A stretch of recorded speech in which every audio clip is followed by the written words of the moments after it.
Founders Club in Tri-Cities Coliseum. I'm Kirk Williamson, joined by Tri-City Americans coach Rick Kozuback. And Rick, I don't know exactly what you can say, except that that was just kind of an ugly hockey game. I don't really know what to say either. It was an awful game for us. I don't want to go through too many more games like that. We've got to change. We got to change something. Our attitude, I think, stunk tonight. I think our guys forgot why they were playing the game. I think they forgot about the purpose involved, and we didn't play. We just didn't show up. I mean, the first period was as atrocious a period as we had. We're lucky that we came out of it only down the way we were. We should have been down by 4 or 5. We just didn't play, and that's there's no other way to explain it. And the fact that we were as awful as we want to ever be, and we deserved to lose. Regina hung in there, played a very composed game, did what they had to do, and they were better than we were. The Pats seem to have had someone living in Stu Barnes' sweater again tonight. Pankowitz for one, and there were a couple of others at odd times in the game, and were successful in pretty well neutralizing him. Yeah, you know, and frustrating him more than anything else. But that's part of the game. I mean, any premier athlete at any level that plays this game is suspect of that. I think if you look at Wayne Gretzky, he doesn't go into a game in any rink in any part of the National Hockey League or when he plays internationally that somebody isn't covering him the same way. If you're a premier athlete, you have to learn to deal with those things, not get frustrated and shrug them off and still play the game. I mean, that's why you're a good athlete. If you're not a good athlete, then people wouldn't cover you. Because you're a good one, you've got to expect that that's going to happen, and you've got to be better than it. Late in the second period, kind of an ugly incident in which Stu was run pretty hard into the boards, cut him, left quite a little bit of blood on the ice. One, how is he? And two, everybody in the place thought there should have been a call there.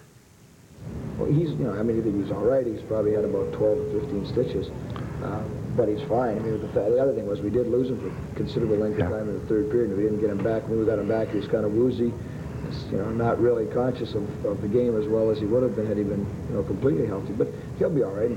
The thing that bothers me the most is if we had been in any kind of an altercation like that, we automatically get a 5-minute major and we get our guy thrown out of the game, whether in fact he cut somebody or not. I mean, in this particular case, the premier player in the league gets cut, and there's no call. You know, I'm starting to get a little frustrated because on the road swing that we just finished, I mean, there were so many instances where guys are jabbing him and hooking him and slashing him and doing all those kind of things, in addition to just covering him.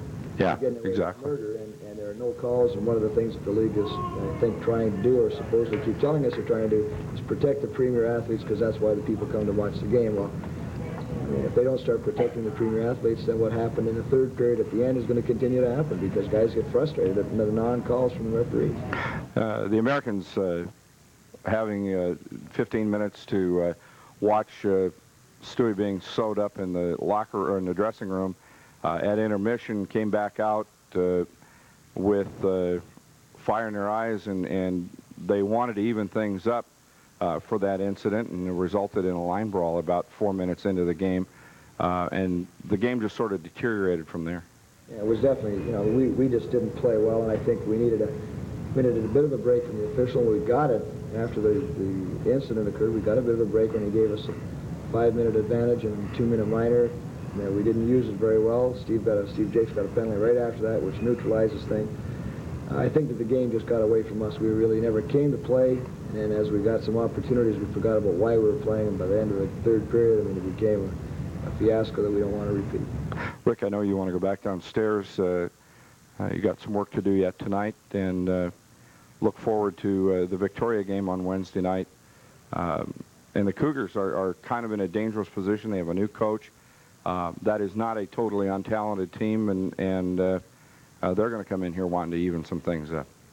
There are no bad teams in this league, and I think the people who make those kind of statements haven't watched everybody play. There isn't a bad team in the league. The fact that Victoria is in last place doesn't make them a bad team. They play everybody really tight.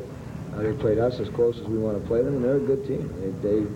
They're not, you know, not weak. And coming in here, this is the first time we got a chance to play them at home, and you know, we have to be a lot better prepared. We're going to make some adjustments tonight.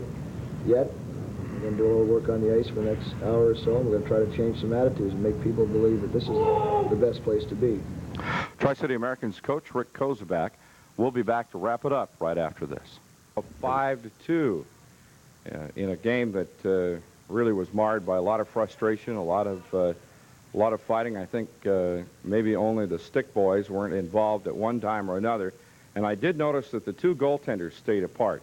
In the line brawl, Jason Glickman and Ole Kolzig exchanged glances, and I'm sure that Glickman does not want Ole on his dance card anymore ever after the workout that Ole gave him the other night in Regina. But the Pats win where it counts, and that is on the scoreboard, winning 5-2 over the Tri-City Americans. Coming up next, the Americans take on the Victoria Cougars here in the Tri-Cities Coliseum on Wednesday night.